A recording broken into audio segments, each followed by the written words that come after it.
Good afternoon, everybody. It's the Will Wright Sports Show featuring Marky Mark and Will Wright. We're coming to you live, talking about the Chicago Bears and an unfortunate defeat to their rival, the Green Bay Packers. Mark. I'm just so disappointed, Mark. I guess you want to go ahead and start off with some of the questions from this week. Let's go through them. Absolutely. Let's All go. right, let's do it. All right. So, what about some feedback on the rivalry game against the Green Bay Packers? Well, as you can see, look, Justin Fields doing this thing. You know, he took Right in the commercial. yeah, right. Yeah, right. He took a handoff, made the defender miss, and went 60 plus yards as if it wasn't nothing. Like when you look at the skill set and ability of this young man, it's beyond um, words can't describe. Because people say that he's more of a running back, but the reality of it is he's an athlete playing the quarterback position because he can throw the ball, he can run, and that's something that most quarterbacks in today's time they want to teach them more so to be pocket quarterbacks, basically throwing from the pocket. But I think with Jalen Hurts, with the Kyler Murray's and the new prototype, more and more of these quarterbacks are starting to revolutionize the position, and therefore it's making the defenses harder to like focus in on just teeing off. Right. Because when you look at the game, like it was very entertaining. They were winning 16-3, and I'm like everyone was just thoroughly surprised because it's like the Bears are really a shell of an NFL football team. When you look at the quality of people that they have, like out of if you do an all 22, I would probably say other than Justin, maybe Chase Claypool, maybe David Montgomery, right there, number 32. No one else on offense would be starting anywhere. And on the defense, other than Eddie Jackson, he's out for the year. And the rookies, Jaquan Brisker and Kyler Gordon, they were held out because of a concussion.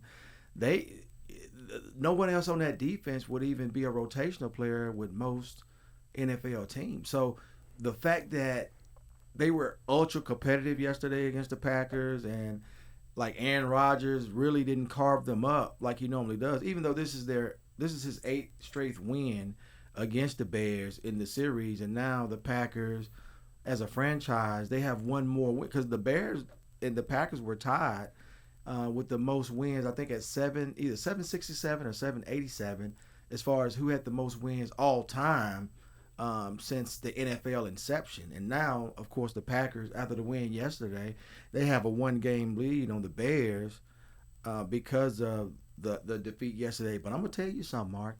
I think this right here signifies the changing of the guard because when you look at now how Justin was looking comfortable in the pocket, making big league throws, and not having the prolific wide receivers as the other 31 quarterbacks don't have. Like, this is something that when you see Aaron Rodgers, he does this with consistency, especially against the Bears. But now seeing this with Chicago, and that's a fumble by Chase Claypool, which I thought his knee was down.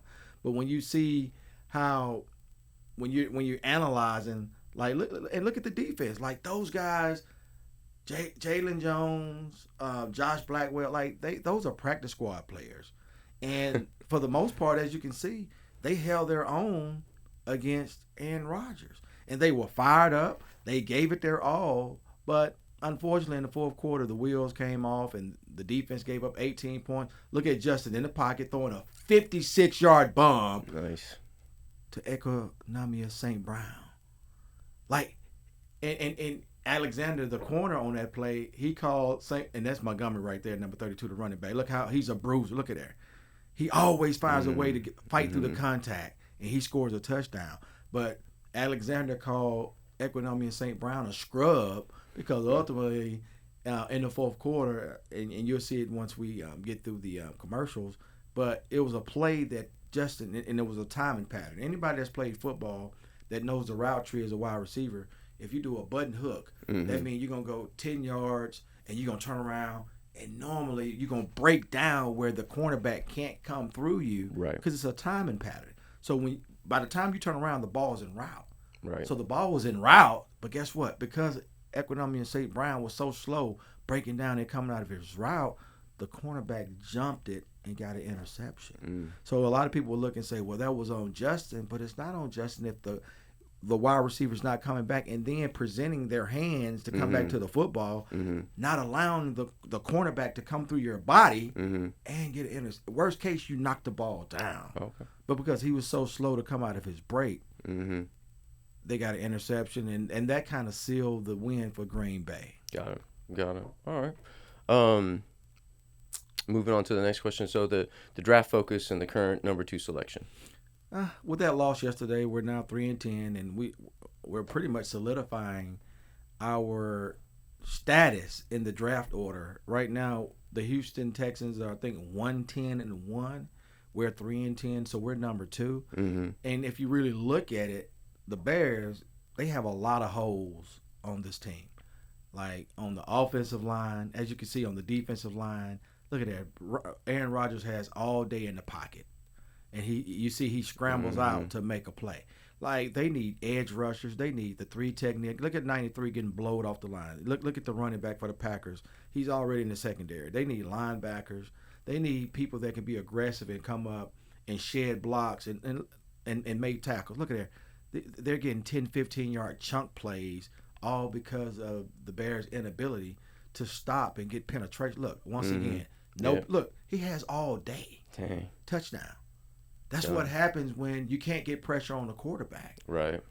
Like, I don't care how great your secondary is. They can't run around all day like it's schoolyard, backyard football because, look, the quarterback has all day to make a play. And if you look at the secondary, look, they're in a zone, matchup zone. Great. Look, one receiver already down. If they would have got pressure on Aaron Rodgers, he wouldn't have had time to even see that receiver back there to make that play. Right. And as you can see, like on the offensive side, they need at least 2 pass catchers. They need at least a left tackle. They need a right tackle. They need a left guard, a center. They need probably another tight end. Like, Justin can only do so much. As you can see, he's prolific.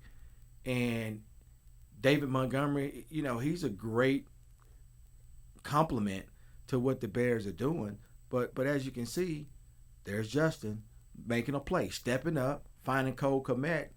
He's a tight end. And he's actually coming and growing and developing. That was a great play on the draw. As you can see, everyone's keyed in on Justin.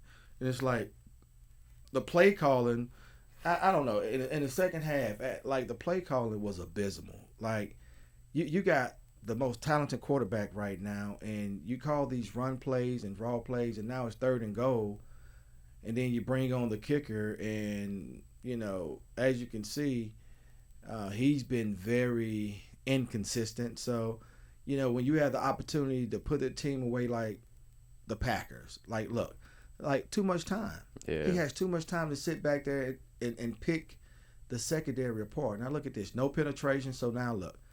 Touchdown. You get no penetration. You allow the back to get out on the perimeter. And once he gets to the second wave of defenders, there's no hope. And again, you got Justin getting outside the pocket, throwing a bomb to N'Keal Harry. Look at this throw and catch. Yeah. This is what you're getting from Justin week in, week out. It's like, what more do you want this kid to do when he's making plays? And it was a great route, stop and go. Okay, now you see the quarterback getting outside the pocket. He throws a bomb, and N'Keal makes a phenomenal athletic catch. It really could have got up and kept running because, as you can see, Alexander didn't even touch him when he was down. Okay, run. Use situational awareness. This should have been a touchdown scoring drive right now. But guess what? Again, as you can see, the offensive coordinator is, again, conservative. Right. And to me, if I'm a player or I'm a fan, I'm thinking, well, maybe my coach doesn't have confidence or trust in me. Look, that should have been a gimme field goal. That was tipped. A 40-yard attempt. He had already missed extra point earlier. So now you give Aaron Rodgers, a proverbial bear killer over the last 10, 12 years, you give him great field position and a 2-point deficit with 9 minutes left. And it's like, what do you expect a defense of misfits to do against Aaron Rodgers. As you can see, Mm-hmm. he's slowly, methodically picking them apart. Right. And it's like now, like look, Aaron Jones up the middle, 8 yards. Now, luckily, they didn't score a touchdown on this drive. They only got a field goal. But look, that could have very easily been, which I'm surprised they didn't call pass interference. Jack Sanborn doing a phenomenal job. But look, as you can see, they went up 2019. Now, Justin gets the ball back, and again, this is pretty much a 2-minute drill, and he does a great job right out the gate. Montgomery gets the first down. They're driving. All they need is a field goal to go back ahead. And this is a play that Justin would have made earlier in the year. He's trusting his vision. He's trusting his receiver. He hit Cole Kmet on that quick slant. And honestly, this is the play right here that pissed me off that I was just telling you about earlier. Mm-hmm. The wide receiver didn't come back to the ball. And by him not coming back to the ball, it allowed the cornerback to jump the route and get an interception. Like, that's asinine in the grand scheme of things as a professional football player, knowing that you always come back to the ball. Now you give Aaron Rodgers an opportunity to put the game away, which unfortunately that's what he did. And again, it's disappointing. Watch this play right here. Look at 31. He's in the backfield. He had outside containment. Yeah. So look, they give up a touchdown because again, you're not playing your keys. You're not maintaining outside containment. So he got outside and he's a burner. He scored. And then now they get a 2-point conversion. So essentially that puts the game out of reach. And again, when you watch this, they were up 16-3. Now here's Justin coming down. He's driving again. And this is out the 28-19 score that they just had. And you see it's 31. I would have rather him checked it down, but in the NFL, if you stare a receiver down, that's what's gonna happen. So he threw a game clinching interception, and that really ended it. I would have rather him hit Montgomery in the flat, but he was trying to make a play, so I really can't hold it against him. And as you can see, the Bears lose to the Packers again. Now they're 3-10.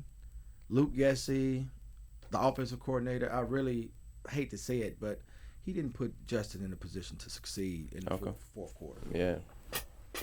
Man, what a disappointment. It is. I guess to end that thought, then, thoughts on missing the playoffs for 2022? It's disappointing because every year, preseason, you have the hopes of at least making the playoffs. Right. And having a shot at going to the Super Bowl. Right. And the fact that doesn't happen year in, year out is very disappointing. It really creates a sense of how can you get excited knowing the inevitable fate of your franchise, and that's why I think now with everything that's going on, with us in a position now to really create some consistency because we have stability at the quarterback. Right.